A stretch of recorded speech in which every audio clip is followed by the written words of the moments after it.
ಕಾರ್ಮಿಕ ದಿನಾಚರಣೆ ಮೇ 1. ನೆತ್ತರ ಇತಿಹಾಸದಿಂದ ಇಂದಿನ ವಾಸ್ತವದವರೆಗಿನ ಹೋರಾಟದ ರೋಚಕ ಕಥಾನಕ. ಒಂದು ಕ್ಷಣ ಊಹಿಸಿಕೊಳ್ಳಿ. ಬೆಳಿಗ್ಗೆ ಸೂರ್ಯ ಹುಟ್ಟುವುದಕ್ಕಿಂತ ಮುಂಚೆ ಕೆಲಸ ಶುರು ಮಾಡಿ ಮಧ್ಯರಾತ್ರಿಯವರೆಗೂ ಯಂತ್ರದಂತೆ ಬಿಡುವಿಲ್ಲದೆ ದುಡಿಯುವ ಪರಿಸ್ಥಿತಿ ಇದ್ದರೆ ಹೇಗಿರುತ್ತದೆ? ಕೇವಲ 150 ವರ್ಷಗಳ ಹಿಂದೆ ಜಗತ್ತಿನಾದ್ಯಂತ ಕಾರ್ಮಿಕರ ಬದುಕು ಇದೇ ರೀತಿ ಅತ್ಯಂತ ಶೋಚನೀಯವಾಗಿತ್ತು. ಈ ಅಮಾನವೀಯ ಪದ್ಧತಿಯನ್ನು ಕೊನೆಗಾಣಿಸಿ ನಮಗಿಂದು ದಿನಕ್ಕೆ 8 ಗಂಟೆಗಳ ಕೆಲಸದ ಹಕ್ಕು ಸಿಕ್ಕಿರುವುದರ ಹಿಂದೆ ದೊಡ್ಡದೊಂದು ತ್ಯಾಗಮಯ ಇತಿಹಾಸವಿದೆ. 8 ಗಂಟೆ ಕೆಲಸ, 8 ಗಂಟೆ ವಿಶ್ರಾಂತಿ ಮತ್ತು 8 ಗಂಟೆ ವೈಯಕ್ತಿಕ ಬದುಕು ಎಂಬ ಜಾಗತಿಕ ಕೂಗು ಮೊಳಗಿದ್ದೇ ಅಲ್ಲಿ. 1886ರ ಮೇ 1ರಂದು ಅಮೆರಿಕಾದ ಚಿಕಾಗೋದಲ್ಲಿ 3 ಲಕ್ಷಕ್ಕೂ ಅಧಿಕ ಕಾರ್ಮಿಕರು ಕೆಲಸದ ಅವಧಿಯನ್ನ ಕಡಿತಗೊಳಿಸುವಂತೆ ಆಗ್ರಹಿಸಿ ಬೀದಿಗಿಳಿದರು.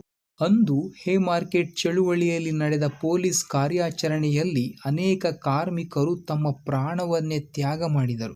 ಅವರ ಈ ಬಲಿದಾನದ ಸ್ಮರಣಾರ್ಥವೇ 1889ರಿಂದ ಮೇ 1ಅನ್ನು ಜಾಗತಿಕ ಕಾರ್ಮಿಕ ದಿನವನ್ನಾಗಿ ಆಚರಿಸಲಾಗುತ್ತಿದೆ. ಅಮೆರಿಕಾದಲ್ಲಿ ಹೊತ್ತಿಕೊಂಡ ಈ ಹಕ್ಕುಗಳ ಕಿಡಿ ನಮ್ಮ ಭಾರತದಲ್ಲಿ ಮೊಳಗಿದ್ದು 3 ದಶಕಗಳ ಬಳಿಕ. 1923ರ ಮೇ 1ರಂದು labour Kisan party of Hindustan ನೇತೃತ್ವದಲ್ಲಿ ಮದ್ರಾಸ್ನಲ್ಲಿ ಮೊದಲ ಬಾರಿಗೆ ಕೆಂಪು ಬಾವುಟ ಹಾರಿಸುವ ಮೂಲಕ ಭಾರತದಲ್ಲೂ ಕಾರ್ಮಿಕ ದಿನಾಚರಣೆ ಅಧಿಕೃತವಾಗಿ ಆರಂಭವಾಯಿತು. ಕಾಲಕ್ರಮೇಣ ಮಹಿಳಾ ಕಾರ್ಮಿಕರಿಗೆ ಸಮಾನ ವೇತನ ಮತ್ತು ಬಾಲಕಾರ್ಮಿಕ ಪದ್ಧತಿ ನಿರ್ಮೂಲನೆಯಂತಹ ಮಹತ್ವದ ವಿಷಯಗಳು ಈ ಹೋರಾಟದ ಹಾದಿಯಲ್ಲಿ ಸೇರಿಕೊಂಡವು. ಇತಿಹಾಸದ ಪುಟಗಳಲ್ಲಿ ಇಷ್ಟೆಲ್ಲ ಸಾಧನೆಗಳಿದ್ದರೂ ಇಂದಿನ ವಾಸ್ತವದ ಚಿತ್ರಣವೇ ಬೇರೆಯಿದೆ. ಅಂತಾರಾಷ್ಟ್ರೀಯ ಕಾರ್ಮಿಕ ಸಂಸ್ಥೆಯು ಇತ್ತೀಚಿನ ವರದಿಯ ಪ್ರಕಾರ ಜಗತ್ತಿನಾದ್ಯಂತ ಸುಮಾರು 2 ಬಿಲಿಯನ್ ಶ್ರಮಿಕರು ಅಸಂಘಟಿತ ವಲಯದಲ್ಲಿದ್ದಾರೆ. ನಮ್ಮ ದೇಶದ ಆರ್ಥಿಕ ಸಮೀಕ್ಷೆಗಳು ಸಹ ಭಾರತದ 90%ಕ್ಕೂ ಹೆಚ್ಚು ಕಾರ್ಮಿಕರು ಪಿಂಚಣಿ, ಆರೋಗ್ಯ ವಿಮೆಯಂತಹ ಯಾವುದೇ ನಿಶ್ಚಿತ ಸಾಮಾಜಿಕ ಭದ್ರತೆ ಇಲ್ಲದೆ ದುಡಿಯುತ್ತಿದ್ದಾರೆ ಎಂದು ಸ್ಪಷ್ಟಪಡಿಸುತ್ತದೆ. ಇದರ ಜೊತೆಗೆ ಇಂದಿನ ಆಧುನಿಕ ಗಿಗ್ ಆರ್ಥಿಕತೆಯಲ್ಲಿ ಡೆಲಿವರಿ ಮಾಡುವುದರಿಂದ ಹಿಡಿದು ಆನ್ಲೈನ್ ಫ್ರೀಲಾನ್ಸರ್ಗಳವರೆಗೆ ಲಕ್ಷಾಂತರ ಯುವಕರಿಗೆ ಉದ್ಯೋಗಿ ಎಂಬ ಅಧಿಕೃತ ಮಾನ್ಯತೆಯೇ ಸಿಗುತ್ತಿಲ್ಲ.